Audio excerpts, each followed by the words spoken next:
Hello everyone, I'm Shahin Lale. I will briefly talking about our ACC paper, Adaptive Control and Regret Minimization in Linear Quadratic Gaussian Setting. This is joint work with Kamira Zadaneshele, Babakas Sibi, and Animanand Kumar. Partially observable linear dynamical systems are the linear system that has hidden state. In other words, the system that the agent observes noisy measurement of the underlying state. In this work, we study the adaptive control of an unknown LQG control system. This means that the model parameters A, B, and C are unknown. The control goal of the agent is to minimize the expected cost, where the instantaneous cost is a quadratic function of the outputs and inputs, with Q and R are weighting matrices respectively. Due to lack of knowledge of the model, the agent takes suboptimal actions compared to the optimal policy. Therefore, the performance of an agent is measured by a notion called regret, which is a difference between the cost that adaptive control policy acquires and the cost of the optimal controller. So far, prior regret minimization works in adaptive control of LQG control systems consider open-loop data collection.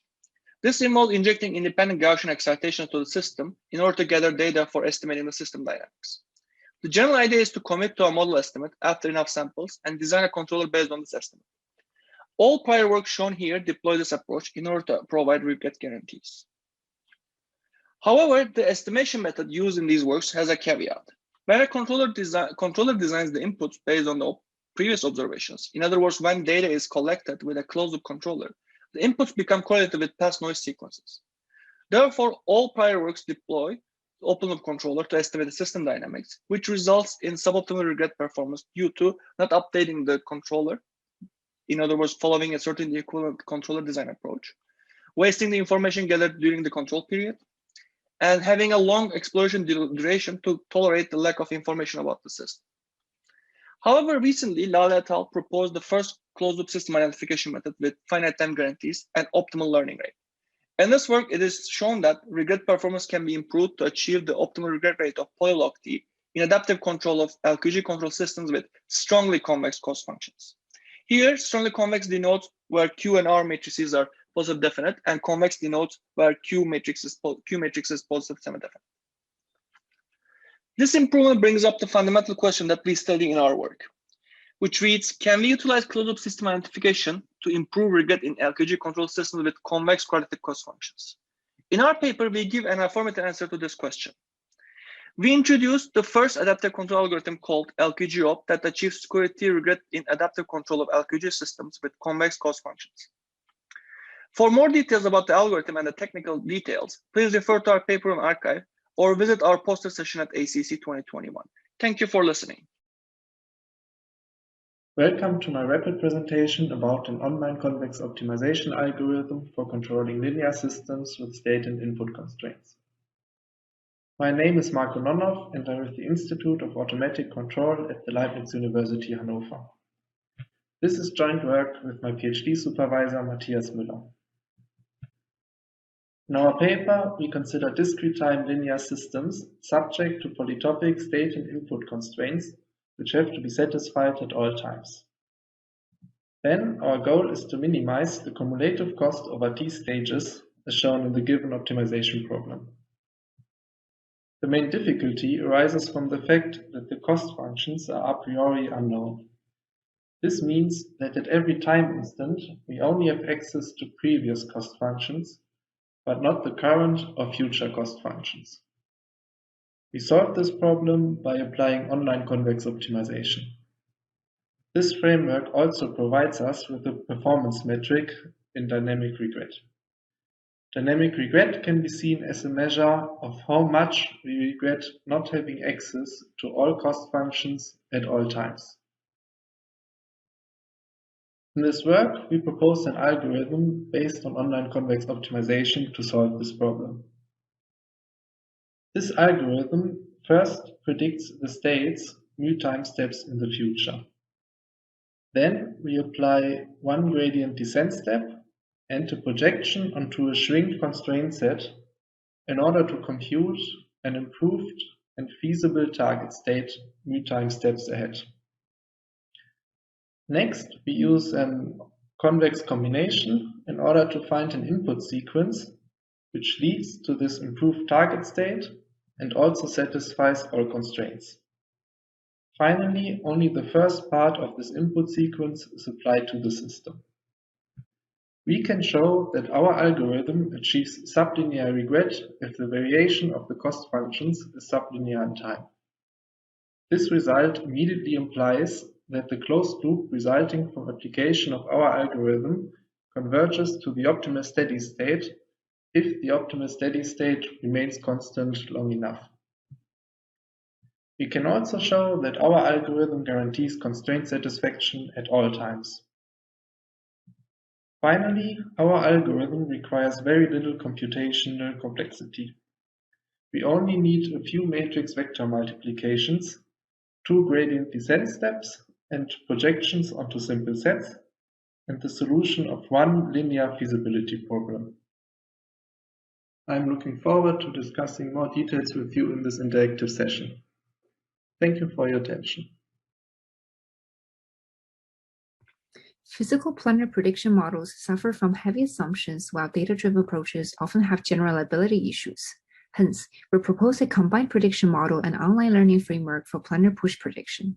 At each time t, we observe the position and orientation of object, position of the robot, and the robot command vector.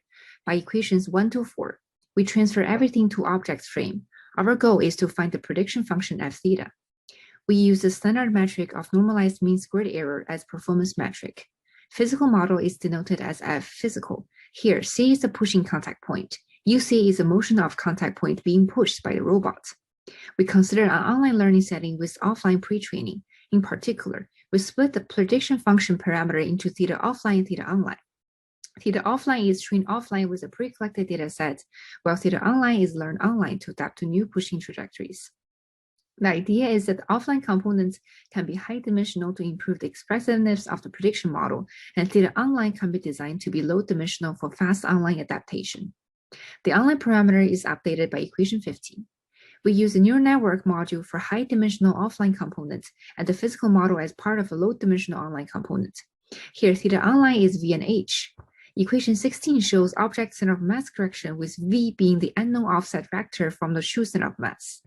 H here is an unknown frictional parameter in the physical model. We then utilize a neural network to predict the contact point and motion. Then these parameters are used in the physical model to predict change in object's position and orientation. We consider two different sets of experiments based on MIT push dataset and the real data collected with a modified Turtlebot 3. For each experiment, the blue line refers to the online loss obtained by directly using offline trained neural network module online. The orange line refers to online loss calculated using our combined model with the online learning framework. The black straight line refers to the offline finding loss of the combined model. Ideally, the orange online loss should decrease to a level similar to the black offline loss in a short amount of time. And this is the case for the MIT when it's different center of mass, different objects, different pushing sides, and they're all different. And it's same with the Turtlebot experiments. So despite the fact that the two sets of experiments vary in data collection frequency, pusher size, and object type, the results exhibit similar behavior. In all the experiments, the combined model with online learning is able to adjust to the online situation very quickly and achieve a loss similar to the offline combined model training loss.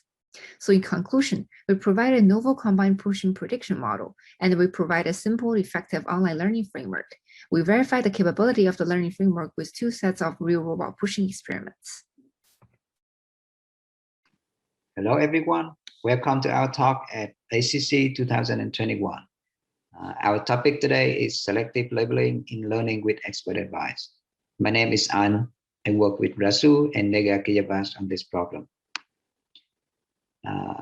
Our problem lies on the framework of learning from expert advice, but we consider the active learning aspect of this framework.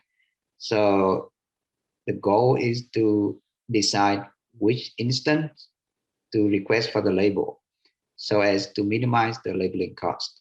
So we propose two algorithms, and they both rely on the range of the expert's prediction in Israel to give the decision. The two proposed algorithms called EPSL and EPAL. If we compare each algorithm with each other, EPSL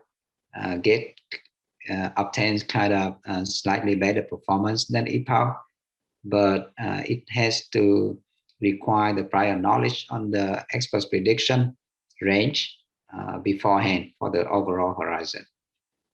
EPAL doesn't have that requirement, but it has slightly worse performance at the factor of square root of 2.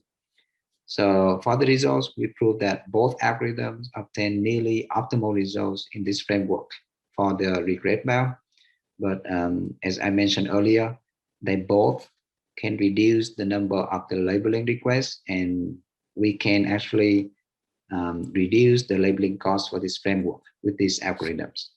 And for the we also conduct some experiments, and we show that EPAL outperform the other algorithms on this framework, and on both synthetic data and real data set. This is just a very brief illustration on the algorithms and results. So we have EPSL, exactly the same framework of online learning from expert advice.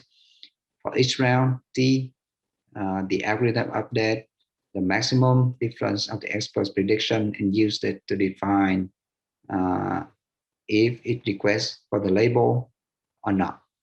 EPAL has the same logic, but used adaptive learning rate from the historical prediction of all of the experts. And as the result, we show that both get roughly the optimal performance in this typical framework. And with that, I want to end my presentation here. Thank you for listening.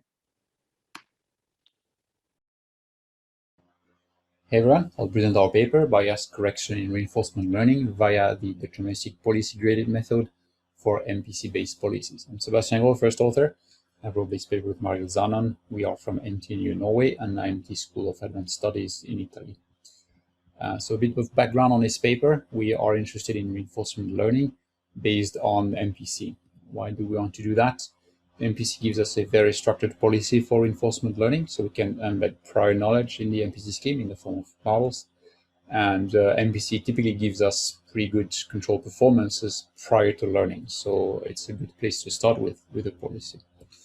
A few benefits we get from that. It promotes the explainability of the policy in the forms of plans and predictions from the MPC scheme. And it allows us to formalize the notion of safe reinforcement learning. One thing that is good to know is that MPC is in principle able to catch the optimal policy for a given system, even if using an inaccurate model. There are some mild assumptions behind that, but in principle it works.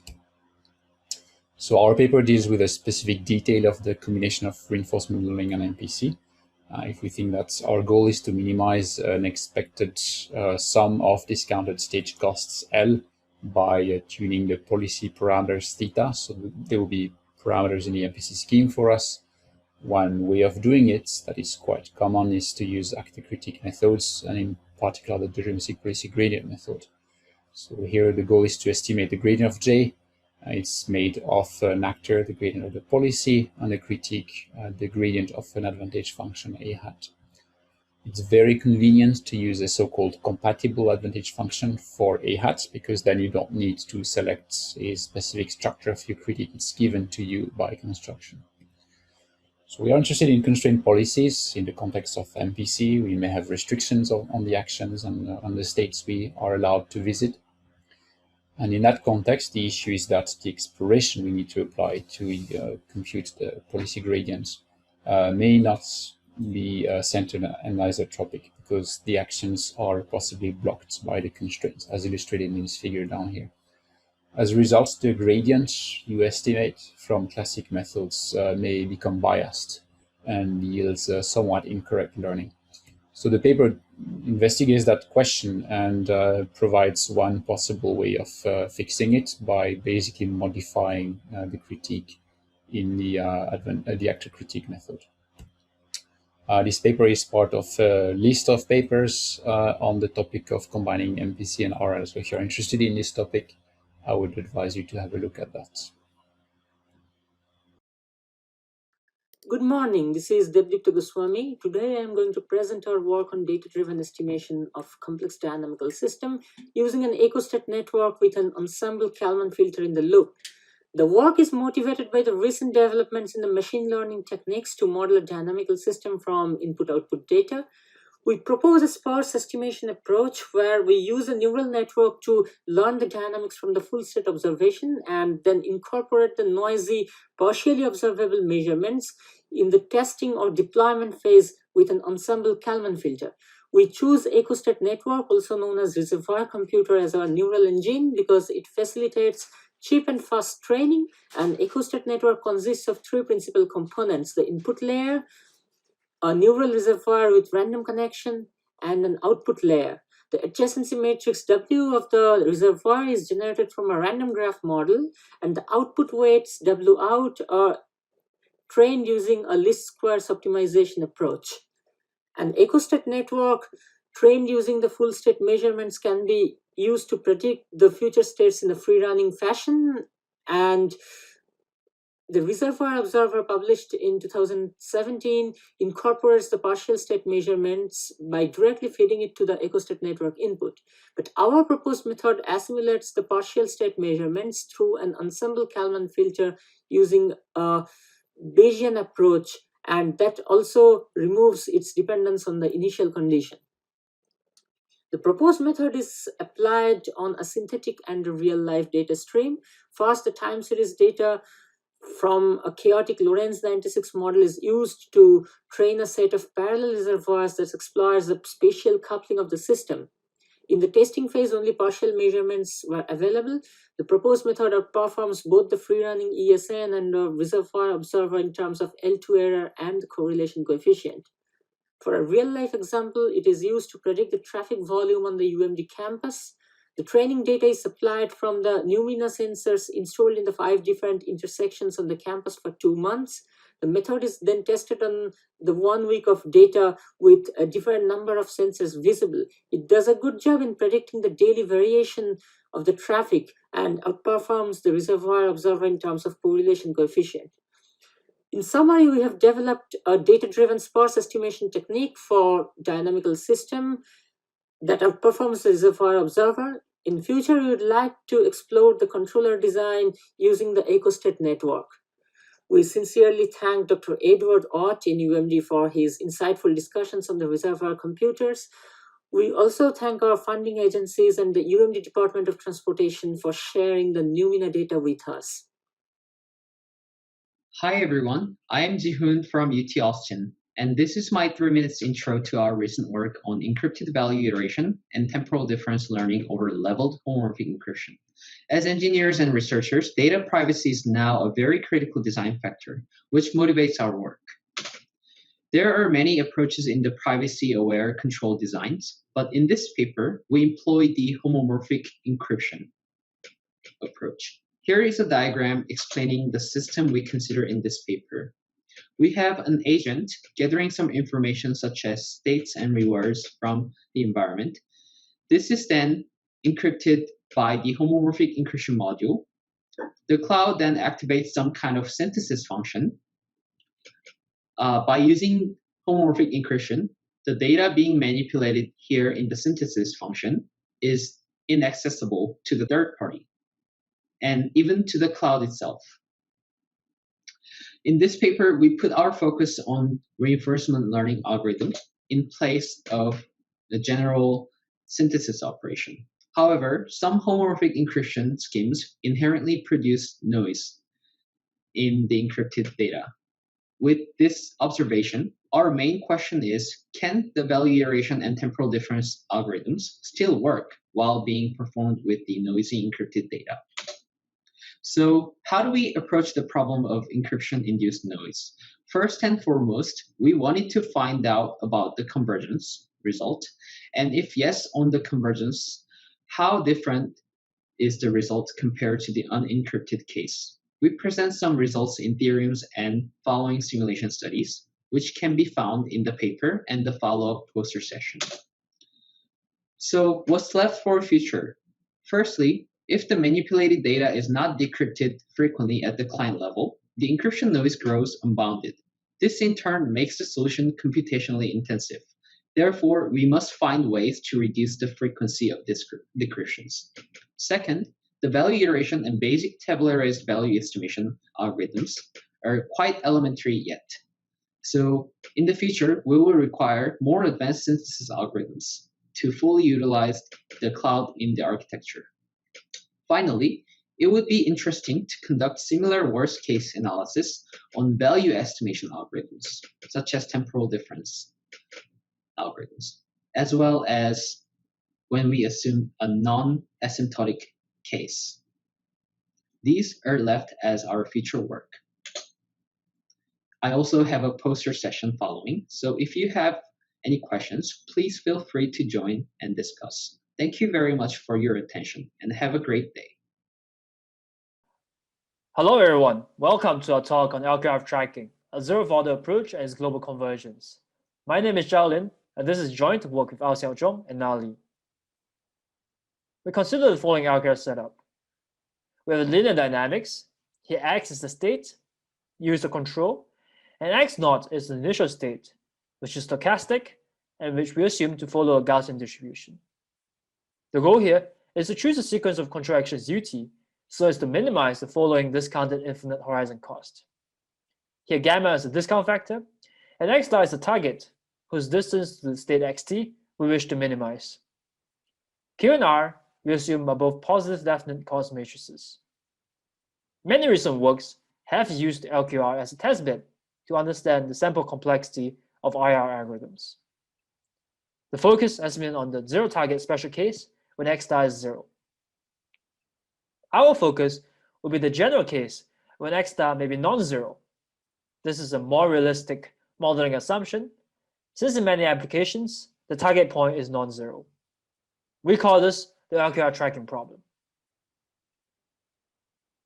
We note that the optimal policy for this problem takes the form u equals to kx plus k tilde x star, and that it is time invariant. This allows us to parameterize the optimization problem in terms of the policy k and k tilde. We'll make two brief remarks on the optimization landscape of LQR tracking. The first is that we need the spectral radius of a plus bk to be less than 1 over squared gamma in order for the dynamics to not diverge. The second is that the problem may be non-convex in k and k tilde when the state dimension exceeds 1. Despite this non-convexity, two key properties, if true, enable global convergence. The first is gradient denomination, which is an upper bound on the optimality gap of a policy k tilde by the squared norm of its gradient. The second is local smoothness, which we use to mean that the cos j and its gradient are both uniformly locally Lipschitz within any sublevel set of j. Both properties have been shown to hold for the vanilla LQR case when x star is 0, when the policy only involves the matrix k. But what about the general case, when x star may be non-zero, when the policy involves not just k, but also the matrix k tilde? Our contributions are as follows. We prove gradient denomination for the LQR tracking problem, as well as local smoothness. We then propose a model-free zero-order policy gradient algorithm that achieves stability of dynamics, as well as epsilon convergence to the globally optimal cost. Thank you for listening. Hi everyone, this is Yajie Bao from University of Georgia, collaborating with Dr. Javad Muhammad Povelny. This work presents transfer learning methods for data-driven linear parameter varying model identification using transfer learning. LPVSS models described by the equations use a linear structure to model nonlinear time-varying systems such that linear controller synthesis techniques can be employed. Existing global identification methods assume that training and future data share the same feature space and distribution, which can be violated due to the differences between the training and the application environments, such as operating conditions of a system change and a similar but not identical system needs identification. However, it's prohibitive to collect data and build models for all possible environments, which motivates us to employ transfer learning. That's to apply knowledge learned from previous LPV model identification tasks to new tasks. Suppose we have identified a good model M1 for plant P1 using a large dataset D1. Now we want to identify a similar but different plant P2 with a small dataset D2 that's not sufficient to train a good model. If we directly apply M1 to P2, the accuracy decreases significantly. The question is how to learn a good model M2 using D2 with the help of D1 and M1. We propose two approaches. One approach is economy matching, which is used to correct sample bias before state estimation. The main idea is to resample the data D2 such that the empirical distributions D1 and D2 are similar, and economy matching can estimate the resampling weights from data. The other approach is transfer component analysis, which is used to minimize the distribution discrepancy after state estimation. The main idea is to find a state space basis transformation such that the state distributions of the source and target tasks are similar in the latent space. Experiments on two CSTR models with different parameters showed that the proposed methods can boost the accuracy of model identification and moderate the efforts of hyperparameter tuning for LPVSS model learning using kernelized methods. Thanks for listening. Hello, everyone. My name is Xu Zhang. I'm glad to talk about my research on secure perception-driven control of mobile robots using chaotic encryption. Nowadays, mobile robotic systems integrate many devices for sensing, computing, and real-time control. Such devices exchange information through onboard communication units. However, mobile robots are threatened by many intentional attacks. This paper considers two classes of attacks. One is passive attack on intra-robot communication, and the other one is active attack against machine learning systems at testing time. Our model is an LTI system. Camera generates the high-dimensional images and the information while T is extracted by perception unit. In this control loop, the communication is vulnerable to passive attacks. An attacker can eavesdrop the important information during data transmission. Moreover, we need to use deep learning method to learn a perception model, like CNN, and our attacker is able to manipulate a small number of pixels at testing time. Eventually, the controller performance will degrade. So this paper considers two tasks.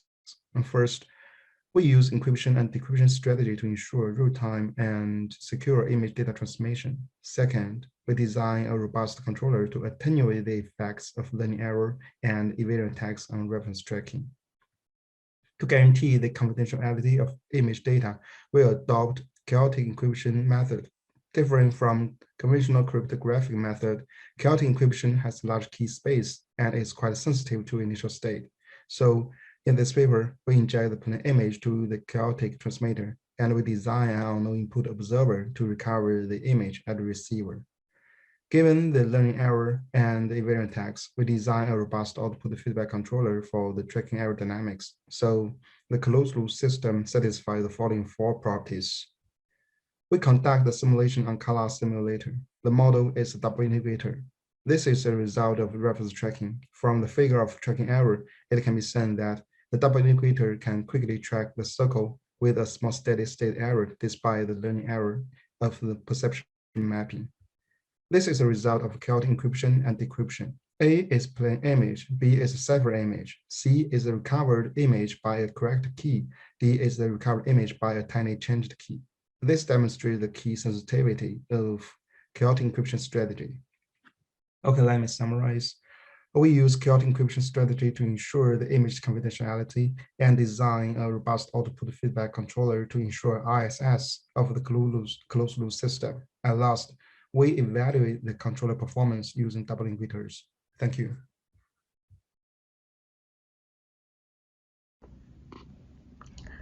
Hello everyone, my name is Yan Ma. Today, I'll be presenting our project, Reinforcement Learning-Based Feedback Optimization with Reaction Surrogate Model. This project is initiated by the Chemometrics and AI group from ThA01, Inc.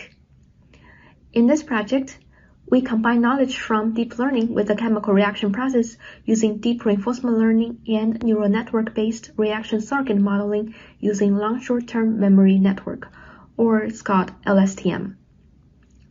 Deep reinforcement learning is a deep learning-based optimization algorithm, which learns the optimized policy from iteratively interactions with the environment.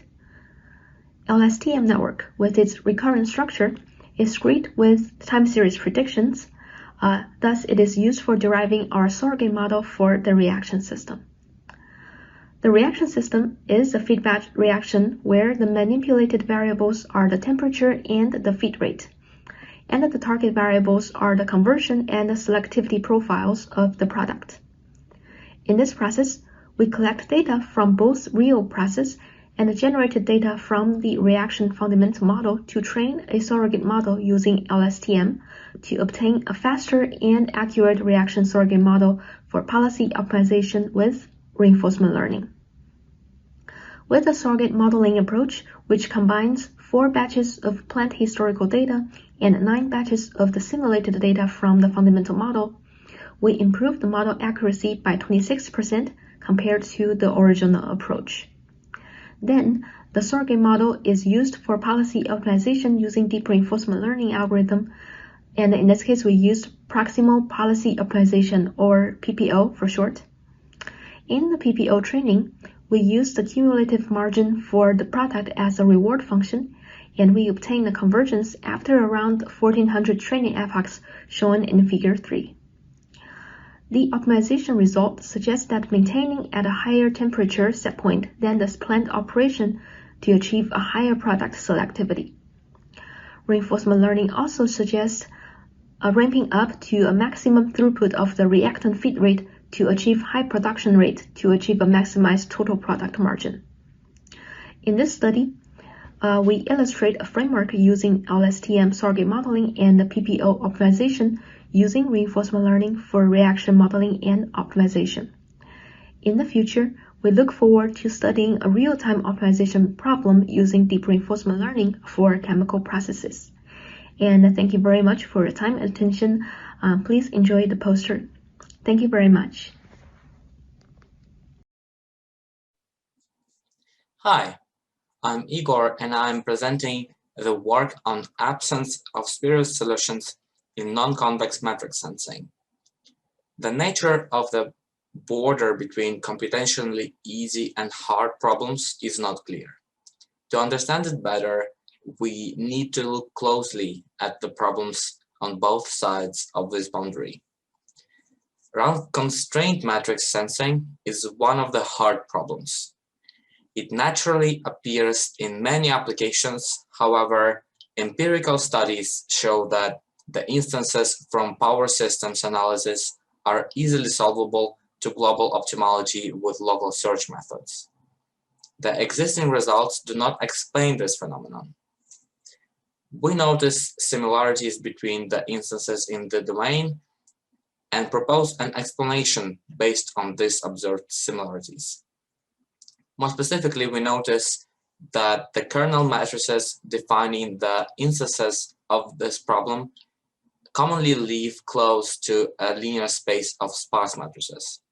Each of these linear spaces may define a computational problem, and depending on the characteristics of this linear space, the problem can be tractable or intractable, which we study throughout the paper. In conclusion, the instances of hard problems that are common in practice often possess exploitable properties and features that make them solvable with heuristic methods. This is an important observation from both theoretical perspective, as we may better understand what exactly makes problems hard, and from practical perspective, as we may find particularly good use for our heuristic methods. To discuss this further, please come to my live poster Q&A session. Thank you. Welcome to my presentation on training robust neural networks using Lipschitz bonds. That is joint work with Anne Koch, Julian Berberich, Paul Kohler, and my PhD advisor Frank Algöfer. My name is Patricia Pauli, and we are all with the Institute for Systems Theory and Automatic Control at the University of Stuttgart. Deep neural networks are everywhere and have lately gained popularity due to advances in deep learning. However, there are some problems with neural networks. For example, they are not robust to adversarial attacks. If imperceptible noise is added to this picture of a panda, the neural network recognizes a gibbon with high confidence. Among others, one common robustness measure is Lipschitz continuity, as stated in this inequality. If some function f, or specifically also a neural network, has a low Lipschitz constant L, changes in the input lead to only small changes in the output. Hence, the neural network is robust. To obtain robust neural networks, we propose a training procedure. Our training procedure comes with two variations. The training scheme allows to minimize the Lipschitz constant or enforce a desired Lipschitz bound on the neural network. This is achieved including an LMI constraint to the underlying optimization problem. We look at L-layer feed-forward deep neural networks with weights W and activation functions phi.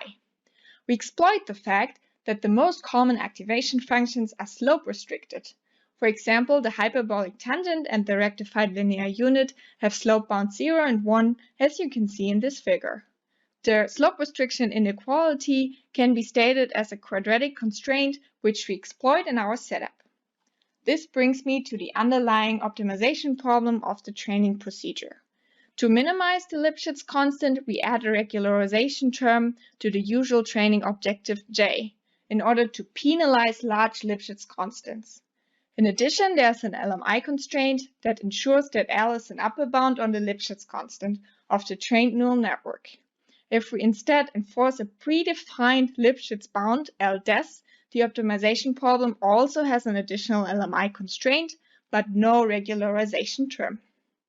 We tested our training scheme on MNIST data, where we achieved an accuracy of 96.3% on test data that is comparable to the accuracy a nominal neural network has. Also, we were able to obtain a much lower Lipschitz bound of 13. For benchmarking, we also trained an L2 regularized neural network, which leads to a lower Lipschitz bound as well, yet it has a notably compromised accuracy of only 90%. Thank you for your attention. If you are interested, you can find the paper using this QR code, and if you have questions, do not hesitate to contact me or join me in the poster session. Hi everyone, my name is Huangwei Huang. This is my research topic, and my advisor is Lichuan Fu. The motivation about this paper is to address two fatal problems in AFM, which are physical limitation of AFM and non-uniform data by raster trajectory scanning. For the first problem, we can see this AFM model. The tip is physically touching sample surface, so it causes the trade-off issue. For the second problem, we usually use traditional raster trajectory to scan XY plane. However, this kind of trajectory causes some data distortion in the corners. This is why raster is non-uniform. So to address trade-off issue, we proposed an AFM 3D recovery method that implements with SR-GAN. And to address non-uniform trajectory problem, we propose a UC path to make it better. This is our process flow chart. In the first diagram, we prepare a pre-trained model of SR-GAN, and then we design UC path to make trajectory smoother. Finally, we use UC path and SR-GAN to implement 3D reconstruction method and obtain super resolution image from low resolution image. We adopt hyperbolic cosine function to smooth the corner of nonlinear x-axis and replace a step input of y trajectory by hyperbolic tangent. This is how we design UC path. The major method in this paper is over here. For example, if we want to obtain 8 by 8 pixels high resolution image, we need to scan 8 lines and finish in 8 seconds. However, if we just scan 2 lines to obtain low resolution image, it just needs 2 seconds to finish it. So in experiment, we use a quarter of scanning line to obtain low resolution image and use SR-GAN to construct SR image from low resolution image. So in this method, it can reduce 75% scanning time and simultaneously obtain SR image which has the same resolution with high-resolution image. Finally, this is my experiment result.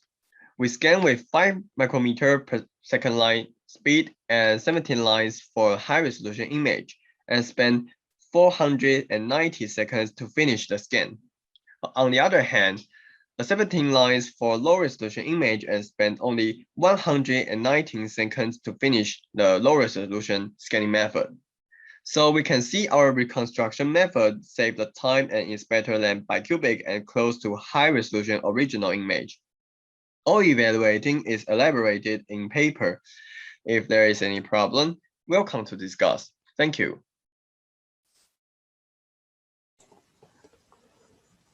Hi everyone, my name is Sadık Satır. I am MSc student at ITU. Today I am presenting our work on that nonlinear model-based guidance with deep learning-based target trajectory prediction against aerial agile attack patterns. Several guidance laws are introduced over the years. It is shown that the success of guidance algorithms can be improved with prediction of target maneuvers. Also, intercepting highly agile targets is still an open problem. In this work, we propose a novel missile guidance algorithm named NMPC with target acceleration prediction, shortly called NMPC ThA01. NMPC ThA01 needs instantaneous and feature target acceleration predictions along the prediction horizon of NMPC. Then a QP, which is formulated in equation 1, is solved at each time step by employing these predictions. It is well known that LSTM models have more suitable structures to process time series data. LSTM encoder-decoder architecture is used to deal with sequence-to-sequence prediction when input and output size are different. Prediction performance of LSTM across different prediction horizons is given in the table. It can be apparently seen that prediction error on test data quite small and change in acceleration direction predicted beforehand. For the comparison purpose, PN, APN, and NMPC algorithms are also simulated. An agile maneuvering target is used for simulation purpose. NMPC ThA01 provides smaller magnitude on V lambda along whole simulation history. NMPC ThA01 changed direction of control input 5th step earlier than NMPC, with benefiting from target acceleration prediction. It's shown that LSTM prediction provides invaluable feature information along the prediction horizon. In addition, control input constraints are not violated by both NMPC-based approach. Comparison for different prediction horizons are summarized in that table. Results are averaged over 100 Monte Carlo simulations. The higher the prediction horizon, the better performance of the NMPC ThA01 algorithm. Thanks for listening. Hi everyone, and thank you for attending this rapid interaction presentation. I am Anastasia Nicolakopoulou, and today we'll talk about our work on output feedback control and observer design for dynamic artificial neural networks. Artificial neural networks are black box models widely used to approximate nonlinear dynamical system behavior. Dynamic model structures that incorporate ANNs are known as dynamic artificial neural networks, for short DANNs. Stability and performance analysis for open and closed loop DANN systems has been of long-term interest. DANNs, including deep networks, can be rewritten in the standard nonlinear operator form, SNOF. The SNOF describes a linear time invariant system in feedback with a static sector-bounded nonlinearity. The SNOF can be rewritten as a DNLDI by employing a loop transformation with constant gains from the interval alpha beta to the interval -1, 1. In this work, we adopt the DNLDI formulation, which facilitates the derivation of sufficient design criteria for stabilizing dynamic output feedback controllers and output observers for systems described by DANNs. Equation 0 describes a DNLDI with the addition of the integrator dynamics, which ensure that the system can have zero steady-state offset. Given the output feedback control law shown here, and after exploiting sector boundedness and slope restriction properties of common ThA01 activation functions, equation 0 is rewritten as 1 in deviation variable form. Then, for system 1, we can derive a sufficient matrix inequality feasibility criterion 2, requiring the existence of the controller matrix K bar and matrices Q tilde and M tilde such that 1 is globally asymptotically stable. Now consider a system of similar structure with an additional unmeasured disturbance W. The corresponding observer dynamics for an observer matrix L are given by 5 double prime. Subtracting those two equations gives the observer error dynamics 5. Then we can derive a sufficient criterion for 5 to have an L2 gain less than gamma.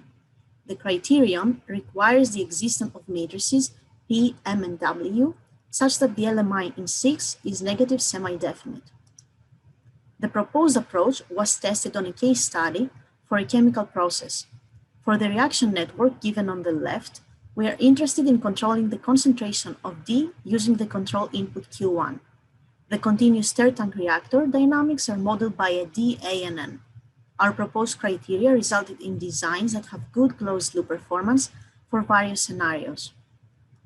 And with that, I would like to thank my funding source, and I am open to questions. Thank you.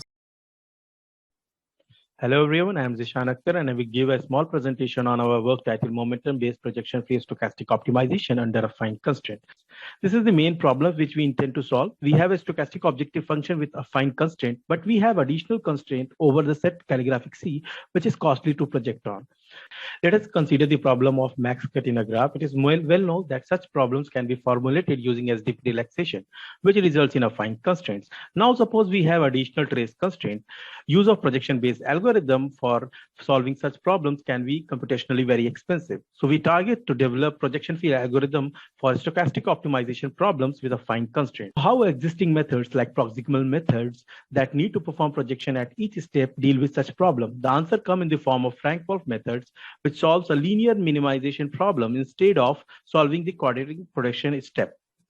So what is stopping us from directly using Frank-Wolf in our main problem? This is mainly due to the affine constraint. Actually, we can rewrite our problem to incorporate a affine constraint into objective using an indicator function as shown in equation 2. But this makes the overall objective function non-smooth, and it is well known that Frank-Wolf analysis require objective to be smooth. To our rescue, Nesterov smoothing comes into play, which is shown in equation 4. So we start with smoothing our indicator function and rewrite our problem using this smooth version. Now we are free to use Frank-Wolf methods. In literature, there are projection-free algorithms to deal with such problems. For instance, a CGM proposed in 2018 shows optimal guarantee of order k to the power minus 1 by 2, which was extended for stochastic objective in 2019, but that settled with a convergence rate of k to the power minus 1 by 3 in objective. So the possibility of improving the convergence rate for stochastic cases remain open, and this is what we have actually explored in this work. The existing method use gradient tracking technique is shown in equation 6, which resulted in suboptimal performance. We overcome this suboptimality by employing a 2-point estimate of gradient given in equation 7, which is proved to be a better way of tracking gradients. Once we track gradient, we obtain the gradient of smooth indicator function for affine constraint, solve the usual linear minimization problem of Frank-Wolf, and then update the primal variable as given in equation 10. Such approach help us obtaining optimal convergence rate of order k to the power minus 1 by 2 in terms of both objective and constraint violation as shown in equation 11 to 13. We verify our theoretical contribution on the clustering problem, which is shown in equation 14. Basically, the constraint calligraphic C has additional trace constraint which is expensive to project on, and hence the proposed method is best suited to solve such problems. The comparison graph justifies our claim. We can see that proposed method is performing as good as deterministic algorithm, beating the state-of-the-art method. That's all. Thank you. Hi, my name is Michael Hibbard, and today I'll be talking to you about our submission to ACC 2021, which concerned the problem of strategic sensor allocation for autonomous agents. So to get into the problem formulation a bit, we consider a discrete time linear system, additionally with a linear sensor model, where this ST refers to the choice of sensors selected at time step t. And the problem that we seek to solve is to synthesize a sensor selection policy, pi star, that minimizes this discounted cost over the infinite time horizon. And because we consider this infinite time horizon, we additionally must consider the transient behavior of the covariance of the uncertainty.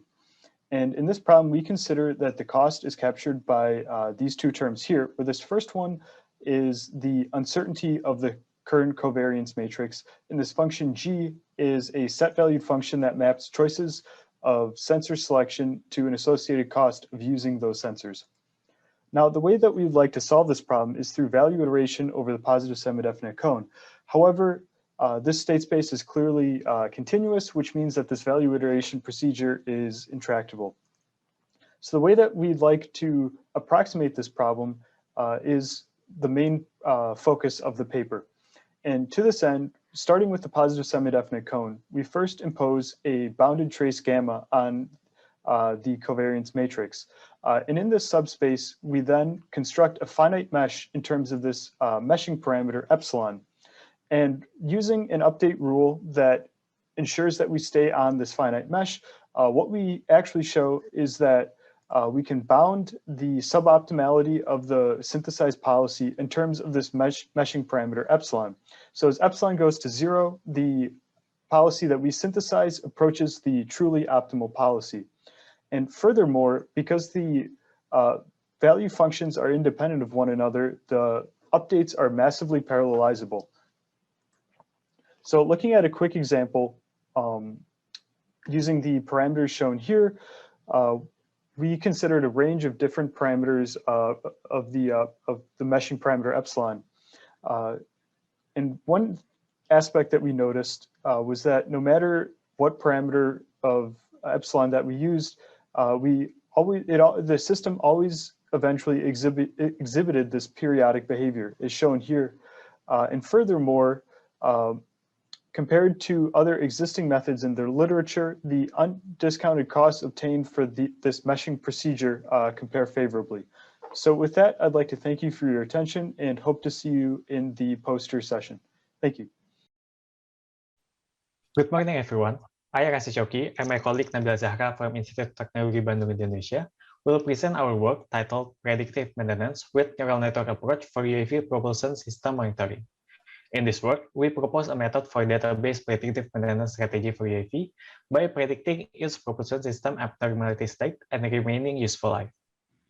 Three main motivations for this work are: first, UAV accident rate is known to be very high, with machine failure as half of the cause. 38% of these failures are caused in the propulsion system. Second, there hasn't been any attempt on doing predictive maintenance strategy for UAV by predicting the remaining useful life, or RUL. Third, there are growing research of the implementation of database predictive maintenance approach, including the utilization of neural networks and principal component analysis, or PCA. Shaft displacement is one of the most common failures in rotating machinery and is caused by mass imbalance. Thus, the experiment was conducted with a quadrotor UAV, where mass imbalance was gradually added to simulate the lifetime of the propulsion system. The point of failure of the propulsion system is defined as when the UAV maneuver is heavily disturbed and could not perform takeoff. In the experiment, accelerometer and microcontroller was used to acquire the vibration data in the UAV propulsion system. Our work proposes the steps for the predictive maintenance strategy. First, acquired raw vibration data is transformed to 5 time domain features.